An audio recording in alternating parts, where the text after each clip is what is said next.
Take 5. 3, Good morning. 2, No. 1. Hey. Hey, good morning, y'all.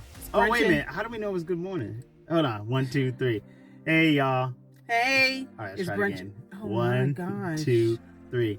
Hey. Hey, everybody. How y'all doing today? I'm doing good. How you doing? I'm doing great. Okay, it's Brunchin with ReGina. You got something? See, I'm getting something off his forehead, so you say I never help him with Y'all stuff. not going to see my hands today because they might be ashy. Well, I talk with my hands, so. Yeah. But my nails are not done because it's been very busy and I haven't had the opportunity to go and just sit down and cater to myself. Yeah. But we're gonna make this real quick. We went and did some tasting of something, and it brought up something. Someone that has a business, and they are African American, and they decided after, I'm not sure how long after he opened the business, that he decided to partner with Caucasian. Is that the way I should say that? Yeah. But they partnered, and they successfully are running a business. So I have a question for you. So Okay. why is it shrewd for, say, a white person to partner with a black person, or a black person to partner with a white person? Because they have a face that's not like my face, and they can talk to the face that look like their face, and it might be more reputable to the face that looks like their face. Yeah, and then I was also I think what I also think in another way is that representation does matter. You know, especially for your specific group or your team or whatever. You may need representation from the other side. So I say it's shrewd. It's shrewd because you recognize I may not be able to reach a certain group of people that I want to, especially depending on what area you're in. Right. And if your area, which this person is in an area that is primarily Caucasian. So then you get someone and then that look like them, and then later on, once they sign the deal, then it's like, oh yeah, that's so and so, and they're like, oh, that's your business partner. But then by that time, the product is what they're focusing on, and the product is good. If you're about to open up a business, you might need a white person, okay?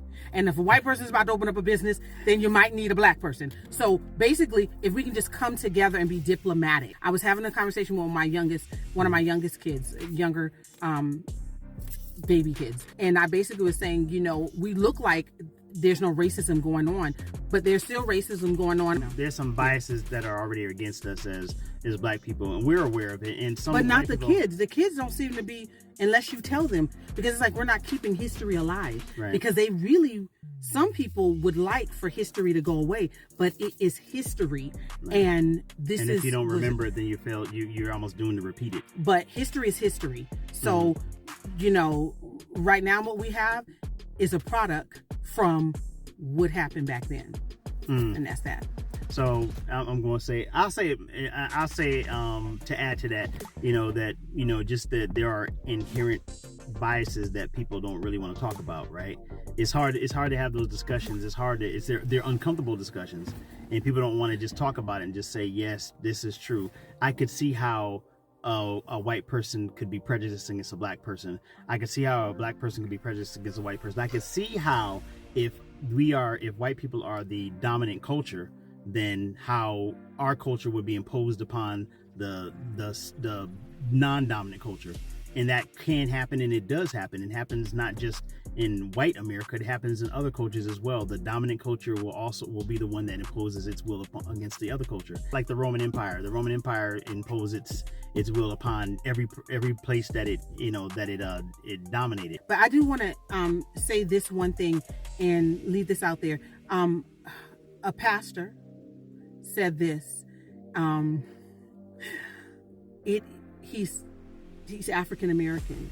It's very hard, although I've seen it, for Caucasian people to sit under his ministry, but black people will sit under a white minister easier. But we wonder, why is that? Right. It's the whole dominant culture thing. Yeah, dominant culture will impose its standards and rules against the non-dominant culture, and pretty soon that becomes common practice. And if you do that generationally, it's almost like the standard is, it's in the fabric. It's like the standard becomes the dominant culture. The dominant culture will do it generationally to the point where it becomes normal. So anything that they do is something that we want to do because it's already been a generational thing.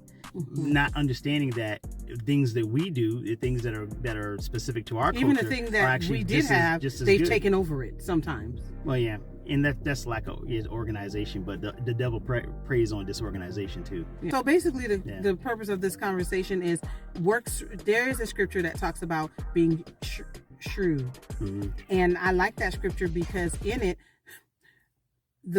in the parable, the worker was wrong. And he was getting fired, but he said, hey, let me figure out, and go check that out, that parable. Let me figure out a way. My master's going to fire me, but there are people that owe him that he's not going to be able to remember to collect from, because this person he was firing was the person that kept the books, obviously. Right. And so, so he cut them a deal. And because he cut them a deal, somehow whatever went on, he was going to get a portion of it. He cleared the books, and Jesus said that was working shrewdly. Right. So we want to be shrewd at what we're doing, and we want to do it on purpose, and not so shrewd where you're trying to hurt somebody, but basically business wise, do it shrewdly and organized. So that's right. Think smart, not hard. Think smart. And then come together, because coming together like with a different person, like I can't have a dominant person running the company with me, because we'll never get nothing accomplished. We won't be able to produce a product because we're going to be going at it with each other. So get someone that doesn't look like you, doesn't act like you, and that way you can be and you can have a full circle that you can present. I thought this was a good conversation, even though it might be a little bit heavy. Yeah, it's a little edgy, but but again, our observations based on what we've seen, in our lives, and if y'all rock with us, if y'all like it, great. If you don't, well, you can always look at the next person. Scroll on, as they say. So if you don't want to look at it, then don't look at it. Yeah. But don't scroll on. Just cut your whole phone off. That's what I just said. Drop your phone in water. Oh gosh, and then get some rice. No. Okay, we're just joking around. Okay, deuces. We like y'all. We love y'all. Peace out. Like, comment, subscribe. Indeed. Bye. Bye.